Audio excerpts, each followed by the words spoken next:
Bonjour à toutes et à tous et bienvenue dans un nouveau numéro de Passe l'Info.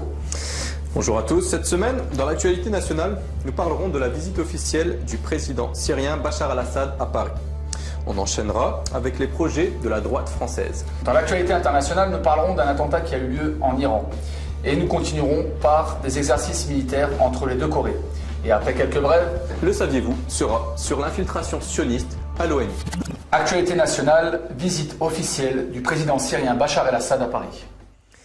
Nicolas Sarkozy a invité ce jeudi 9 décembre le président syrien Bachar el-Assad. Le Liban était au centre des discussions. Faisant allusion à l'enquête sur l'assassinat de l'ancien Premier ministre libanais Rafik Hariri, survenu en 2005 à Beyrouth, le président Bachar el-Assad a déclaré que personne ne souhaitait qu'il y ait des affrontements entre Libanais. D'après les dires de son greffier, le tribunal spécial pour le Liban, le TSL, se prépare très bientôt à publier un acte d'accusation.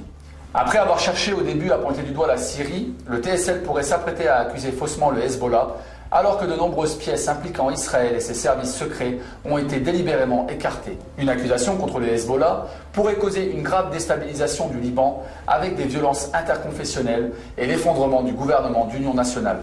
Alors, lors de son séjour à Paris, le président de la Syrie a déclaré que la solution pour préserver le calme au Liban ne pouvait être que libanaise. Ceci est une façon de condamner les ingérences extérieures qui souhaitent à nouveau déstabiliser le Liban. Cette visite à Paris du président syrien confirme le caractère incontournable qu'occupe la Syrie sur la scène politique du Moyen-Orient.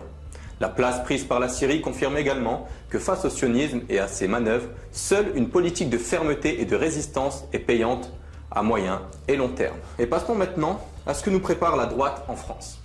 Malgré le passage en force de la loi sur les retraites, puis le remaniement ministériel, Nicolas Sarkozy et l'UMP sont affaiblis. Seule l'absence de perspective réelle de la part du PS permet à Nicolas Sarkozy de continuer à se maintenir dans une partie de l'opinion publique française. Cette absence de perspective du PS n'est d'ailleurs pas le fruit du hasard. Elle est l'illustration de l'identité de vue entre l'UMP et le PS sur les problèmes essentiels, soumission de la France aux grandes banques mondialistes, soutien inconditionnel à Israël et au sionisme, et alignement sur la politique nord-américaine comme sur la poursuite de la guerre en Afghanistan. Ce sont autant de sujets jamais abordés par nos présidentiables, tellement ils sont tous d'accord entre eux sur ce point-là. Selon le parti antisioniste, la droite française, divisée et à bout de souffle, semble rechercher une fuite en avant, quelque sorte une relance.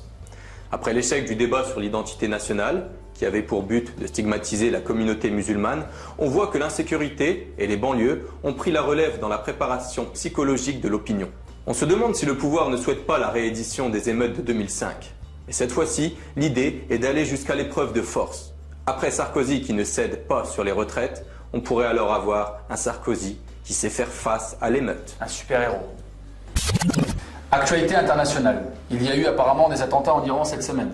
Le ministère iranien des Renseignements et de la Sécurité a annoncé l'arrestation de 8 nouveaux terroristes impliqués dans l'attentat de Shabar, perpétré à la veille des cérémonies de deuil de l'Ashura, jeudi matin dans le sud-est de l'Iran.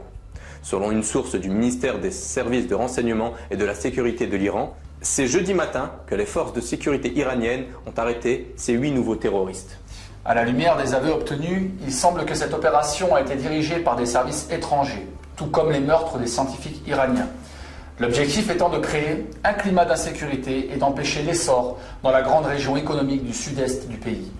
Le ministère iranien des Renseignements et de la Sécurité avait annoncé mercredi que 2 terroristes qui avaient l'intention de commettre de nouveaux attentats dans le sud et l'est du pays ont été identifiés.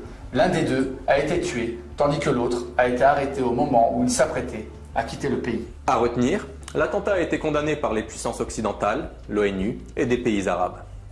Et maintenant, on enchaîne avec les exercices militaires entre les deux Corées.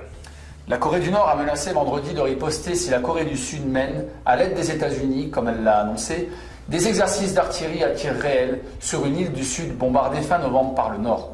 Une deuxième et une troisième frappe d'autodéfense, imprévisibles, seront déclenchées si le Sud mène ses exercices à tir réel, a mis en garde l'armée nord-coréenne. L'armée nord-coréenne a déclaré que l'intensité et la portée des frappes seront plus grandes que celles du 23 novembre, date du bombardement sur l'île située en mer Jaune dans une zone frontalière disputée, a ajouté l'armée nord-coréenne dans un communiqué.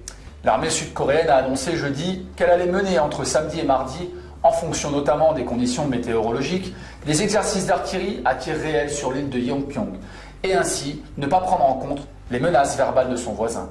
Il s'agira des premiers exercices menés sur l'île depuis les tirs d'artillerie nord-coréens qui avaient fait 4 morts et 18 blessés et provoqué un tollé international. Passons à quelques brèves, les propos irresponsables du conseiller de Nicolas Sarkozy. Invité de l'émission Parlons Net sur France Info, Alain Minc, le conseiller du président de la République, a déclaré à propos du problème de l'assurance maladie que pour régler l'effet du vieillissement sur les comptes de la sécurité sociale, il faudrait faire payer les très vieux qui coûtent trop cher selon lui à l'État. Autre chose qui coûtera très cher à Tsahal, qui a usé de gaz lacrymogène potentiellement mortel. En effet, l'armée israélienne a reconnu jeudi dernier avoir utilisé contre des manifestants des grenades lacrymogènes potentiellement mortifères et interdites par ses propres règles de maintien de l'ordre. Mais elle a promis que cela ne se renouvellera pas. Selon une vidéo filmée par B'Tselem le 12 novembre, les militaires ont tiré sur des manifestants des grenades frappées des mots longue portée en hébreu. Restons en Israël où la police israélienne a agressé une délégation sud-africaine.